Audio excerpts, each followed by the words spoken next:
Sumando voces, multiplicando acciones. Un podcast de Unitas, producido con el apoyo financiero de la Unión Europea. Capítulo 3, segunda parte. No tenemos miedo. Una historia de Vilma Mendoza. Continuando con la historia. Pasado como 20 minutos de estar ahí controladas. Y entonces comenzaron a buscar estrategias para poder escapar. Entonces empezamos a conversarlos, a preguntar. Ellos no querían hablar y decían nomás que tenían el mandato de resguardarnos. Entonces yo le iba conversando, diciendo cómo es posible que podemos tener esas diferencias, porque bueno, ellos son personas igual que nosotros, ¿no? Solamente nosotros exigimos los derechos que se cumplan y así. Y fue ahí cuando se les ocurre cómo escapar. Entonces después se nos ocurre decirles que queremos ir a orinar, digamos, ¿no? O no vamos a orinar acá delante de ustedes, tenemos ganas de ir a orinar.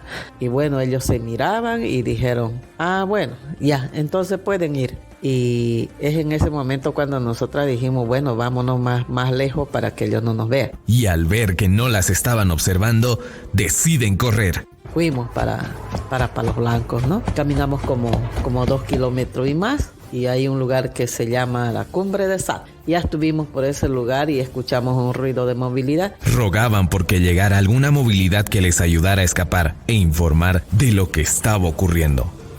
Y cuando aparece la movilidad ahí, mi compañera hace parar y ya nos entramos nosotros, y cuando estuvimos ya por sentarnos nos dimos cuenta que había sido el mismo grupo que nos estaba controlando y ellos se vinieron en movilidad a tomarnos el alcance, ¿no? Y volvimos a salirnos rápido de la movilidad, pero ya ellos salieron, ¿no? Ellos estaban en la maletera, se rieron de nosotros y después ahí ya discutimos con ellos así fuerte, ¿no? Entonces y no nos dejaron pasar, ¿no? Entonces ahí ya la condición fue que yo les dije, si es que vamos a tener que subir a esta movilidad, es que nos tienen que llevar hasta la comunidad de Simay, porque ahí está el conflicto. Entonces ellos dijeron que sí. Y es con esa condición que subieron nuevamente a la movilidad.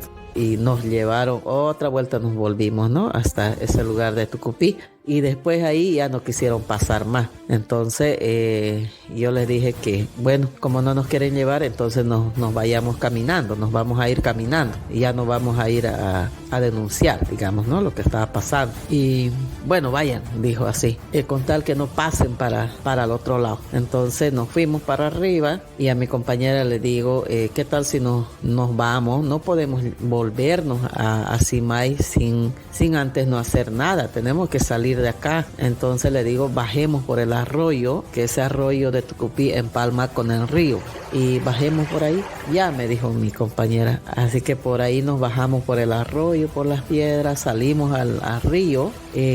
Fue pues ya como a las 11 de la noche nosotros andando, salimos al río y en el río buscamos las canoas, si había algún suelto para poder cruzar el río y ya tomar movilidad del otro lado, porque de ahí se escuchaba movilidades que pasaban hacia abajo, ¿no?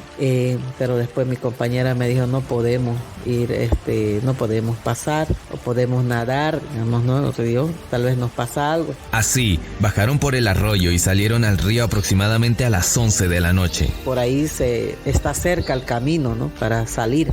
Y entonces ella me dijo que, bueno, caminemos. Así que era caminar orillera del río, agarrándonos ahí de las plantas, y trepamos un cerro. Trepamos el cerro, no sé de dónde sacamos tanto coraje, ¿no?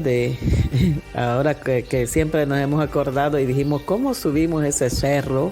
Las dos ahí a esa hora de la noche, subiendo y llegando al monte. Y a mi compañera, cuando salimos de ese cerro, y yo le digo, empalmamos con el monte. Y entonces la otra opción solo era caminar toda la orilla del río hasta llegar a la cumbre.